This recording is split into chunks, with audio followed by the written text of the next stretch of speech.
good morning. All right. I'm showing something. I'm holding something that I want you to see.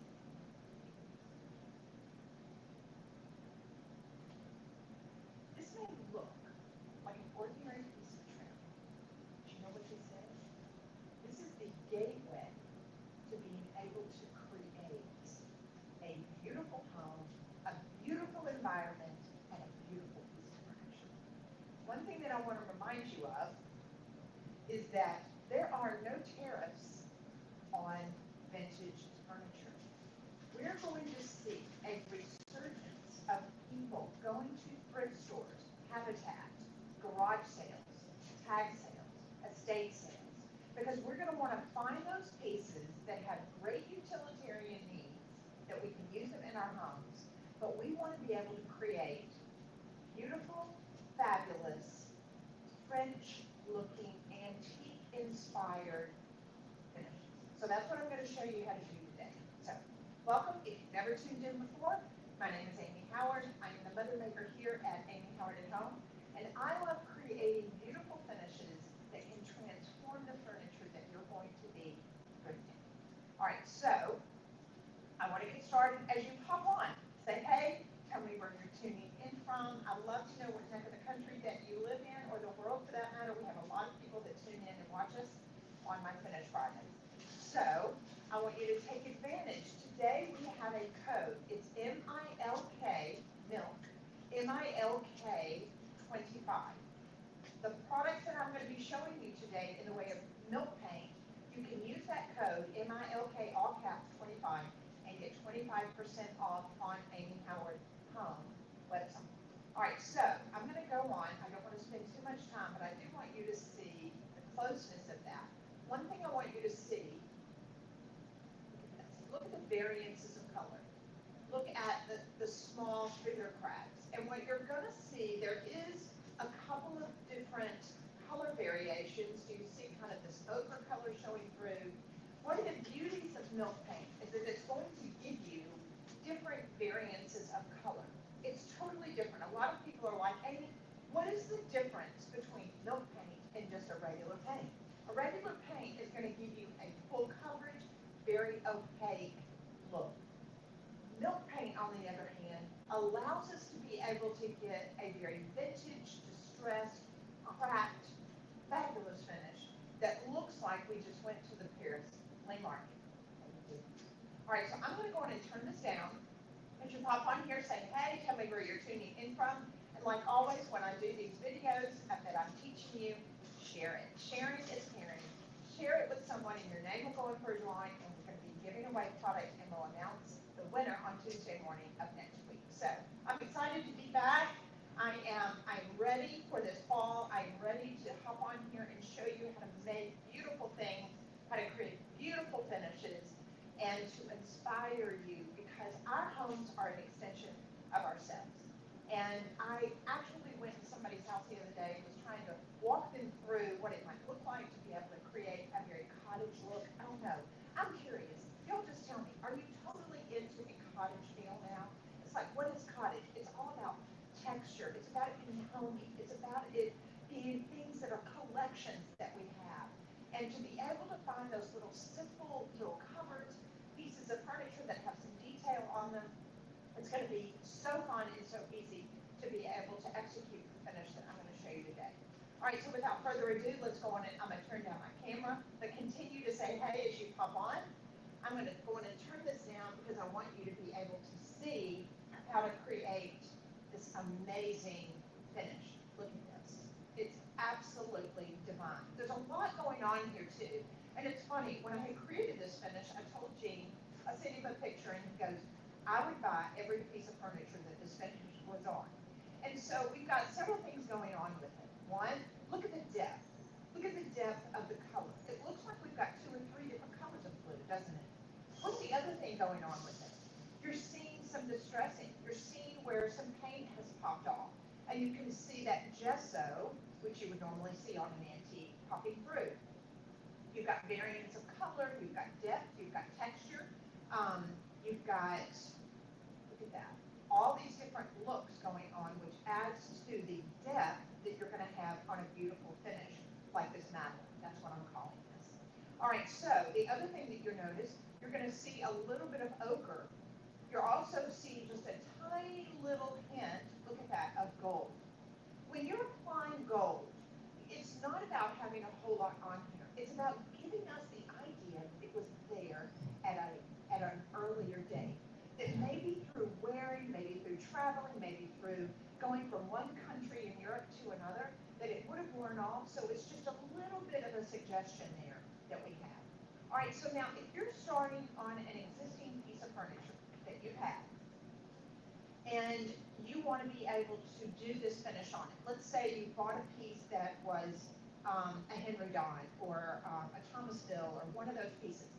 You're going to want to start with having the milk paint with a binder. So the first coat that we're going to go through, now I will tell you, I put together a guide and I have written out step by step all of the process that I am teaching you today in this guide. So we're going to be posting on Instagram and Facebook, and all you have to do is type in guide, and I'm going to have that automatically go to you. Because I think, yes, it's great to refer back to the video of teaching you how to do it, but the other thing is always good to see it in writing where it's step by step. So the first thing we're going to do, if you're working on an existing piece of furniture, you want to be able to go on and add the milk paint binder. What does that do? When you mix milk paint binder with milk paint, it makes it to where you can put it on almost any surface. A lot of people don't know that. But part of the beauty of milk paint is that it allows you to be able to reactivate it and pull it and distress it. And I'm going to go in with that with you today. All right, so I'm going to go on and I'm going to mix up. I use these small little clear cups. One, because it allows you to be able to see what it is that I'm doing. And when I'm working on samples that I'm going to do on actual pieces of furniture, I don't need a whole lot. So I'm going to go on, and I'm going to take out just a little bit of this color. Now, I will tell you, look at that. Is that not the most yummy stuff? Now, the color that I'm working with is called Summer Bonfire. Look at that. It's a gorgeous ochre.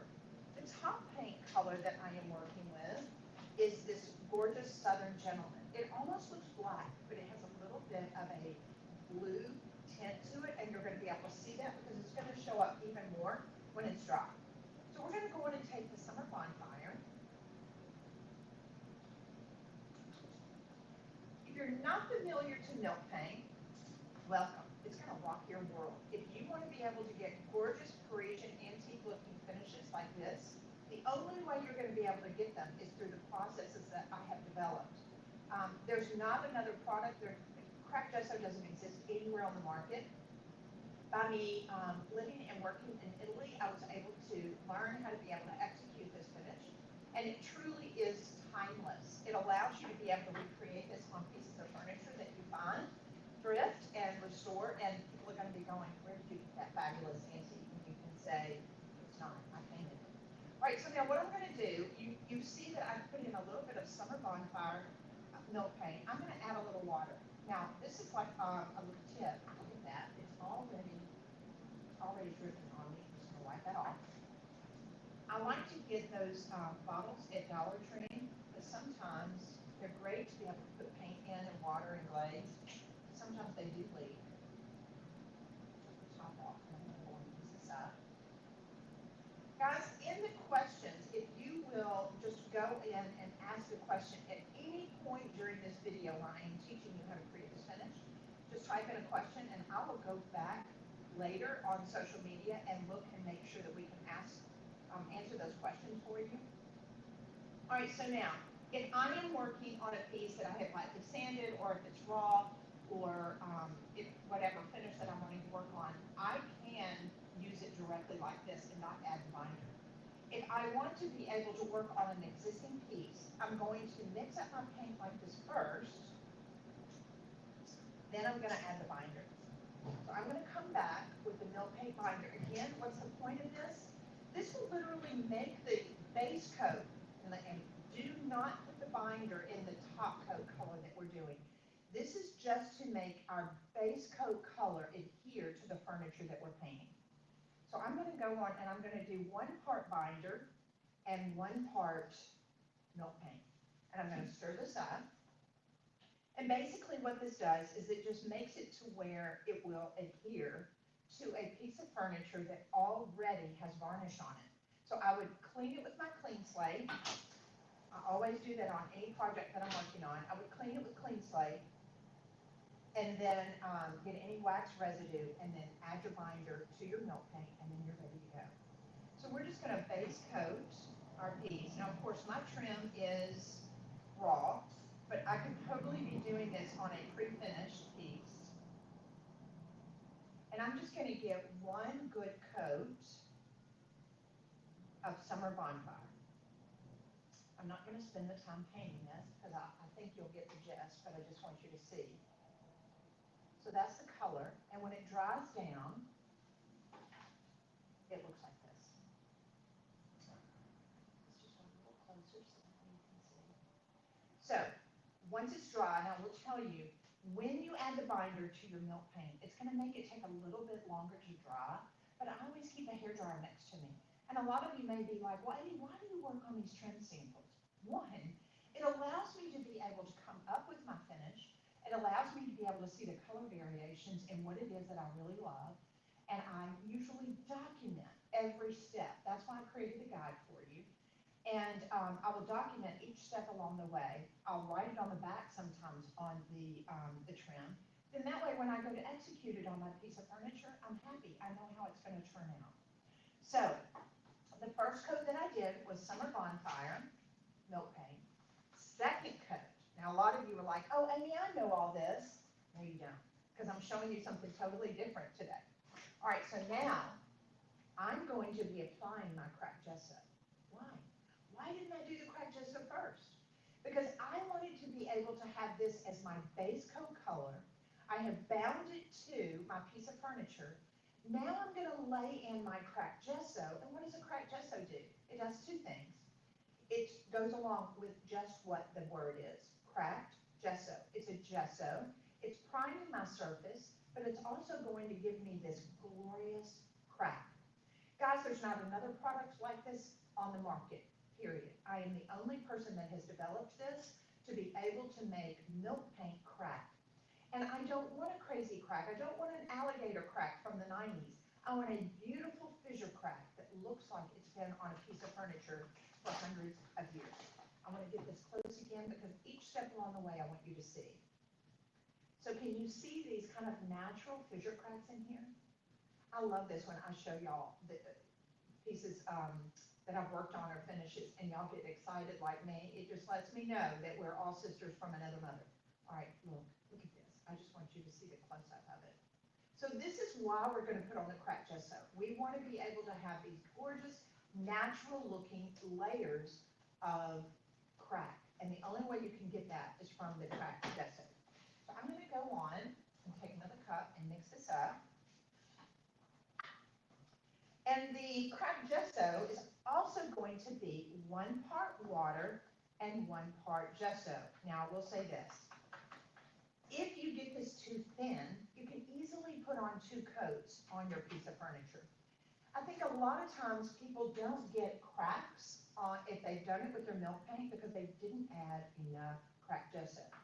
And from a cooking perspective, I always tell people, if you're mixing something up and you want to be able to kind of know consistency, I always say, make this about the consistency of pancake batter. So already you get this connotation in your mind. Oh, I know how thick pancake batter is. That's the consistency that I want you to be able to have when you are mixing up your cracked gesso. All right, so I switched over to my brush, my artist brush, because a lot of times when I'm working with like a plastic spoon, it'll slosh this around. Now, here's what I want you to see. See, it's too thin just yet. So I need to add just a little bit of cracked gesso because I want it to be the consistency of pancake batter. Oh, man, add just a little bit more. And let's stir this up. And again, the cracked gesso, it does 2 things. It gives me a gorgeous crack. It also builds up texture. It's also going to give me, see this white that shows, look at that. Does that not make your heart go pitty pat. Those of you that are getting ready to go to Round Top, you're gonna see a lot of furniture like this, and guess what? The more beautiful the finish, the more expensive it is. So now you know how to be able to create this look and this finish that you're gonna see at Round Top yourself on a piece of furniture. Those of you that love to flip furniture, you love to buy pieces and restore them and turn around and resell them. This finish will sell furniture. The other thing is, look at the color. It goes into this gorgeous kind of blue with this white kind of glaze look over it. It's absolutely divine. All right, so now I want you to kind of see my consistency, how it's changed. See how thick it is? Look at that. It's about the consistency of pancake batter. If I lift this up, it's going to be like dollars. This is how thick I want you to do the cracked gesso. All right, so now let's go on, and we're going to brush it directly on top of our Summer Bonfire milk paint. That was the first coat. Now, here's the other thing. What are you noticing? I am completely covering this up. You're not going to see the color underneath when I'm finished. I am covering every nook and cranny. I'm brushing it on. I want to do long, clean strokes because it's fairly thick. And I'm not going to sit here and paint the whole thing. Don't get the gist. And again, I'm going to be sharing that I have a guide that you can ask for, that I have written down all the processes that I did in developing this finish. So you're going to continue painting your piece. Now I will tell you what I would do. I would work on a drawer at a time. I'd work on the top. I would work on the side. You want to segment out when you're painting a piece of furniture and do it in segments. It's going to make it to where you won't get overwhelmed and you can enjoy the process. All right, so now it's going to take it. I have gone on and I painted one before we went live. So let's go again with our steps. The first coat, we did Summer Bonfire. If you're painting over an existing piece of furniture, just add your milk paint binder so it will bind to your piece. Then when you get it, when it's dry, it's going to look just like this. It's that dead flat matte finish. Then we come on top of it, number two, we come on top of it with a complete coat, nice and thick, about the consistency of pancake batter, and we brush completely over the Summer Bonfire color. Now, one thing that you're going to notice when you touch it, it is going to be kind of bumpy. It's already kind of got a tactile texture to it. So if you want, you can come back with some sandpaper. This is 400. Not to sand it down, not about finishing it, but just to kind of knock it off. That's it. This isn't about a major sanding. It's not about that at all. I just wanted to be able to get it to where I've got any large rough spots on my piece. All right, so now let's guess. What do you think would come next? We did our bonfire first. We did our cracked gesso. Now we're going to come back and add our color. What color are we working with? Southern Gentleman. I love this color. It's definitely one of my favorites. Has a lot of black in it, but it is one of the prettiest blues you will ever see. And I love it with Summer Bonfire. All right, so scoop just a little bit of that out. I'm going to hold this up so you can see it. Can you see that?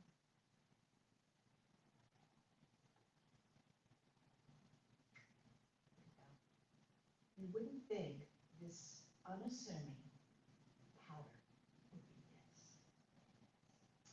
All right, so now I'm going to go in and add a little bit of water. And when you're mixing the milk paint, it's 1 to 1. Here's the other thing that a lot of people do that I want to make sure that when you nip this in the bud right now, is usually they make up their milk paint too thick. They'll go, I didn't get a crack. And it wasn't beautiful and textured and chippy and cracky like Amy's is. A lot of times, guys, that's because you made the milk paint too thick.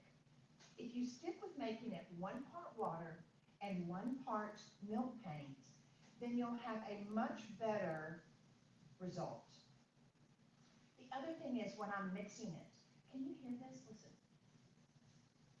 That's the granules. The granules are still there. We want to make sure that we mix it up and we blend it to where we get all the granules out of the milk paint. Now, those of you that are new to my whole process with milk paint and creating beautiful antique Parisian finishes and Italian finishes, is the fact that once you mix up this milk paint, it's good for about 2 weeks, but you have to keep it in the refrigerator. So that's why we keep it in a powdered form, because that way you just mix up what you need at the time, and then that way you're good to go, and you leave it in the powder form, and it will never, ever go bad. All right, so now I feel good about how I've got that mixed up. And I'm gonna go on and base coat over my cracked gesso. Now, here's what's funny. Look at how thin this paint is. Look at this. Do you see how drippy? It's like water. You do not have to make milk paint thick. You're gonna ruin your finish if you do that. Because what's crazy is that it is this water consistency, and that takes a lot of people time to get used to that, because they're thinking, I'm gonna make a really thick paint. If you make the milk paint too thick, it's not going to crack. You're not gonna see the fissures. You wanna do it 1-to-1. And the coverage is pretty amazing. The other thing that I want you to remember, when you're working on a piece of furniture, when you're doing a milk paint finish like this, you're gonna need to work on it laying down. So I'll take a drawer out of a piece of furniture and I'm gonna lay it down so I can work on it. You really can't do milk paint finishes like this successfully on a vertical surface. You've got to lay it down. Why? Because see how drippy it is? All right, so now I'm gonna go ahead and put it on the sides. I don't wanna ignore those. Believe it or not, creating samples of finishes can be very satisfying. I have them all behind me in my bookshelves. It acts as a form of inspiration for me in my studio. And then on the back of them, I would really love for you to just write out the process that you did. Write out the steps. All right, so now let's hit this with a hairdryer.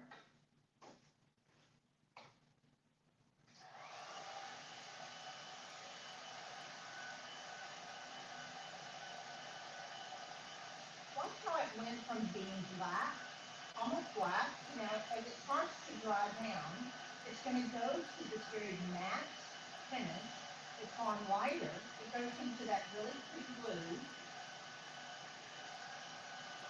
Oh, absolutely divine. It's so funny. People are like, what product do you like the best? You never have to guess with me. This is it. Only because I think of my background with art history and antiques. Now, I want to just hold this up. Can you just see this? All we did was we did the summer bonfire, we did our cracked gesso, and then I put Southern Gentleman milk paint on top of the cracked gesso. Look at it already. Do you see the variances of color? Do you see the texture? Isn't that just yummy? All right, the best is yet to come. All right, so now we're going to go on. My secret change has not happened yet.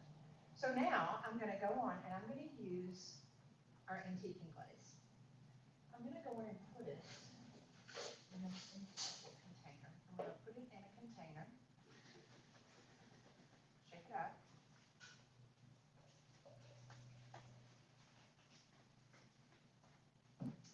Now, I'm taking a natural sealant sponge and I'm going to go in and immerse it into my antiquing glaze. Guys, as you pop on here, please say hello. Tell me where you're tuning in from.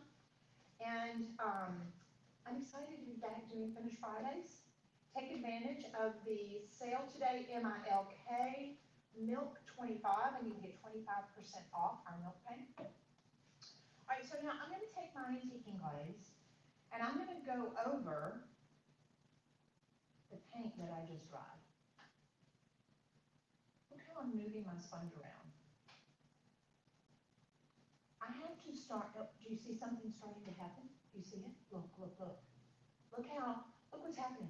Do you see the paint is starting to lift? So the more I kind of, oh goodness, I'm loving this. Look, now, what happens, this was a negative tool. When I apply the antiquing glaze and I am pulling it off, the more paint that gets on here, we've got to be careful. We've got to continue to wet it and kind of clean it because it'll become a positive tool. But right now, it's a negative tool and it's starting to lift that. So I'm going to come down in here. I'm going to work around with my composition. I'm going to clean it. I have a little bit of water here. I'm just dipping my sponge down into water to get off some excess. I'm going to dip it back in my antiquing glaze.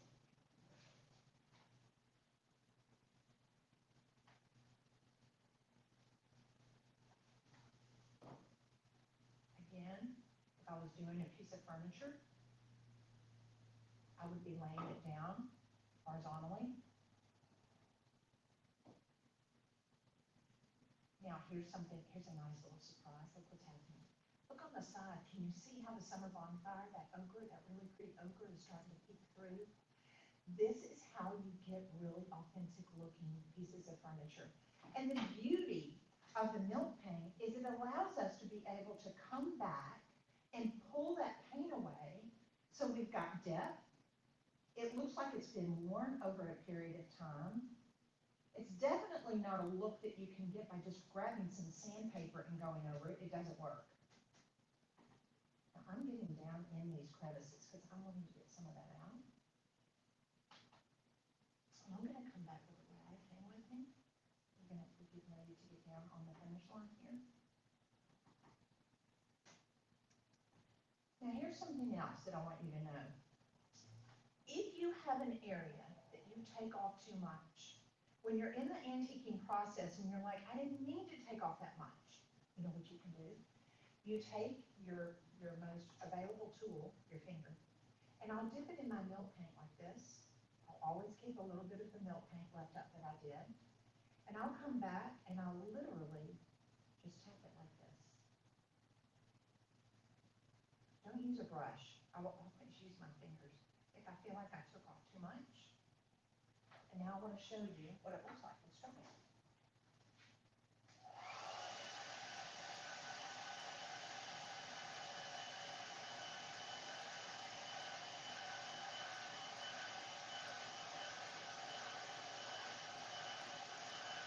I love these.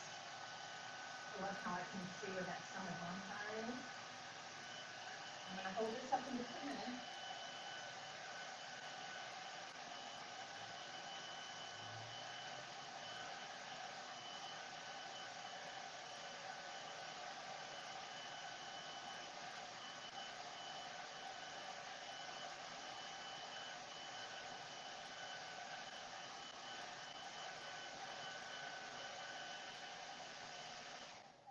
Now,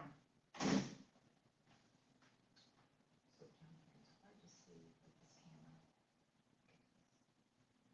See, this is the part where I came in with my finger.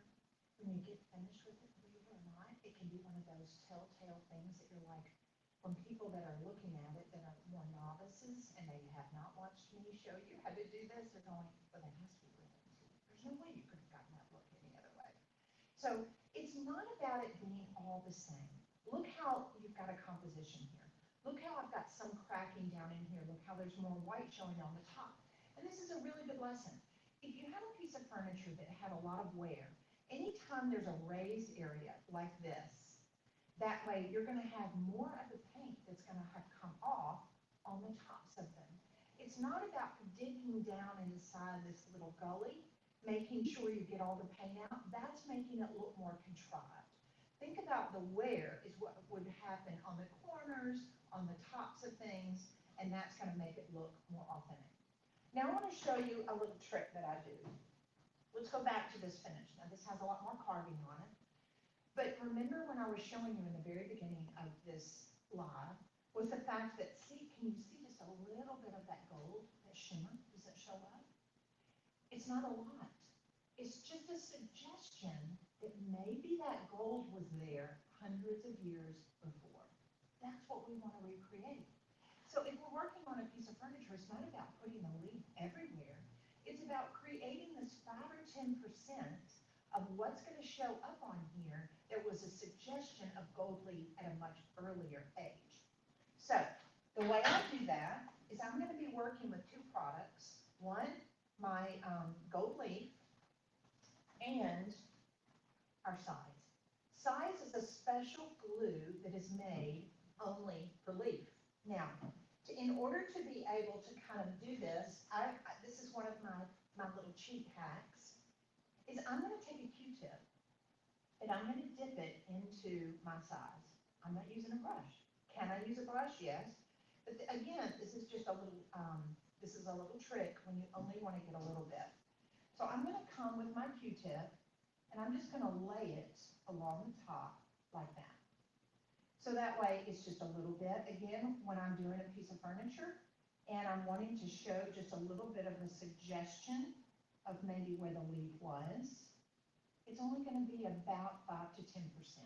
Is everybody with me? All right, so I'm just gonna do a couple of places. I don't want this to be,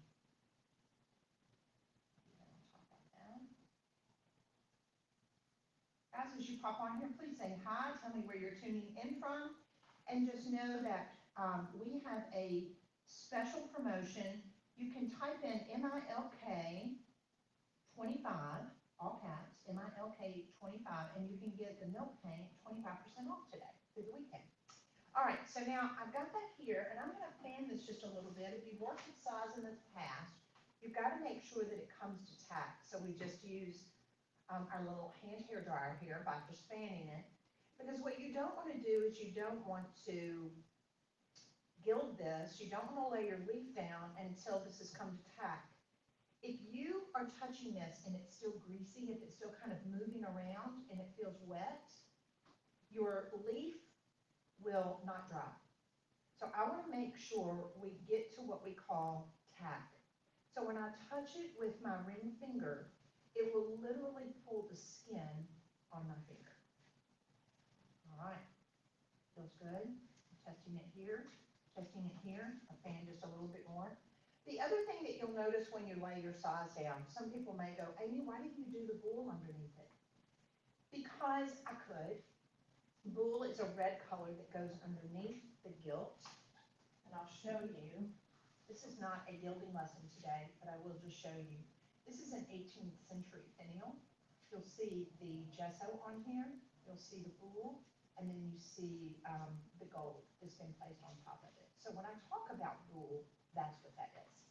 But part of what I'm wanting to do with this particular finish, the Madeline finish that I'm showing you today, it's about it being very, very cracky and this whitish color over this blue. All right, we're on the home stretch. So now let's go on and we're gonna lay our leaf down. The leaf comes in a book of 25 and it has individual tissues in between them. And since this is a messy gilding, I'm not as concerned about it being a pristine job, so I'm just gonna lay this down. Pull the tissue out. And you'll notice I'm gonna burnish it with all of the tissue laying on top of it, like that. Going to get another sheet. Now, I tell people, keep a little Tupperware container when you're working with gilding and then leave all the little excess gold in it because we're going to have a lot of excess from this. I'm just doing a little bit of a suggestion. So now I'm taking a stiffer synthetic chip brush. It's got you see how the density of it is totally different than working with a natural chip brush. See the difference? I'm working with this larger one. And I'm basically going to get all that off because the whole idea of this and doing this finish is to be able to have just a suggestion of how it was. I'm going to take a little bit of 4/0 steel wool and I'm going to start to pull that away to where I've got just a little bit of leaf here, like this. Are you with me? All right, so now I'm using the steel wool. The other thing is I'm loving how it's kind of pulling. Yay, look, there's some more of my ochre coming through. Can you tell? Now what we need to do is we need to dust this off. So again, I'm using my synthetic brush to get a clean surface. Look at that. Grab me a clean, just a piece of paper, white paper, because I want them to see this. I want to just set it down. So now let's look at this before we go to the next step. Can you see? Look at that. Can you believe what we've done? That we just worked from a plain piece of trim, and now we've got all this stuff going on, all this chewy goodness, all this color coming through. It looks very authentic. Our composition is good.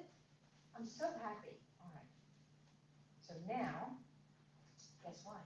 I'm not going to use light wax and dark wax. What am I going to use? Ta-da! I'm going to use cerusing wax. You know why? I wanted to be able to create this gorgeous kind of milky blue. And by using Southern Gentleman, look at this, and that crack and that leaf, the cerusing wax mixing with the Dust of Ages gives you a totally, totally different look. Love, love, love. All right, so now let's go on. I'm going to use my chip brush. I'm going to put a little bit of cerusing wax. All right, now let's just try out.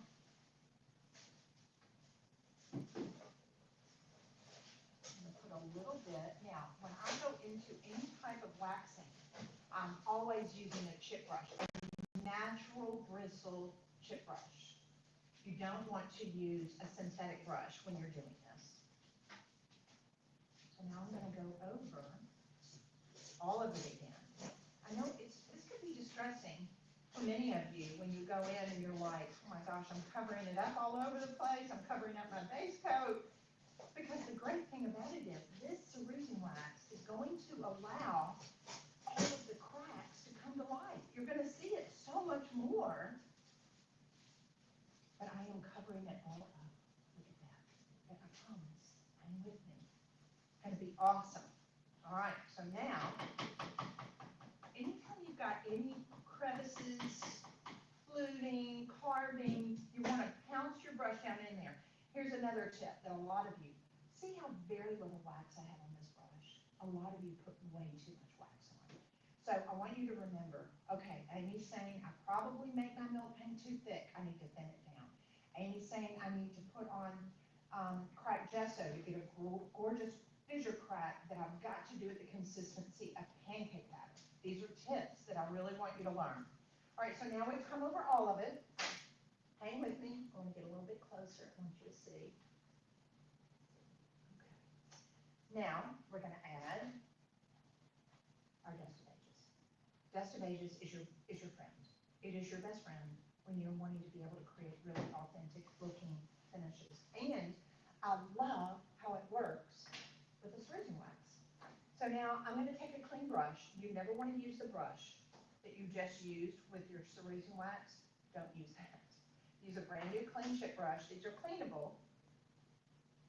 You want to clean your wax brushes with Clean Slate. So now I'm just taking a little bit of Dust of Ages and I'm going to go over all of it. Again, I'm covering up all of it again. Pounce down in the crevices just a little bit. Tell you what, I have been doing this for 30 years and I never get to a point that I never not get excited when it comes to the reveal time of creating a gorgeous finish. Wow, wow, wow, wow, wow, wow. Wow, wow, wow. Now, one thing that I'm going to do, as I'm buffing this, did you notice I didn't dump any of the Dust of Ages off? I am buffing it with all of it on there. And here's the other thing. I don't want to get this and start going down in the crevices to try to get some of this out, because that's part of the beauty of the Dust of Ages being down in there. I want more Dust of Ages down in the crevices. I'll get just a little. And now I'm going to stay focused on the top. I'm going to turn this over because I want you to see. I wish y'all were all here with me. You know, I'm going to do this as a promo. I think we have 3 seats left in the retreat that's coming up in November. If you love these finishes and you want to be here so I can help you and look at your hands and look how you're painting and what it is that you're doing, you need to get to Florida. I promise it's one of the nicest gifts you can give yourself, and you'll make so many new friends that love doing the same thing you do. So, all right, so I'm gonna hold this up. Can you see that? Guys, we've done this, what, in 20 minutes since we've been here together? So you see how totally different, I love this too. Now let's look at it, just dissect it. Here's our ochre. Do you see how yummy that is? How it's just a little suggestion of what it was. That maybe that was the first painting that was done. Look at the cracking. Can you see all that glorious tiny cracking? Look at the chipping. See the chipping? That's our cracked gesso coming through. Is this not? I didn't have it worked on the side yet. Look at the suggestion. See that little glimmer? Look at that. That little glimmer of gold there that you'll see on a piece of furniture could just be such a happy little thing. It's like, there must have been gold leaf on that. So a lot of you may find old frames that you could do this finish on. Now I will tell you, look at the difference. I did a lot more cerusing wax to be able to get down in here, to be able to make it to where I had that kind of white ceruse look on top of that blue. Love, love, love. So hopefully, can't see your comments, but do you get it? Do you get it? Isn't it great? So take advantage of MILK, all caps 25. You can get the milk paint 25% off today. And I'll have them put a link in for the retreat too, because you want to be one of the lucky people to get the last 3 spots to that November retreat. And we're going to be doing a lot of really fabulous Italian and French Renaissance finishes that I've never taught before. I can't wait to show you. So hopefully enjoy this. Share this video. Tag some good friends and say, okay, girl, we need to do this on our furniture. And then that way your name will go in for a drawing. We'll be announcing that on Tuesday. And I can't wait to see what you guys do. Have a great day.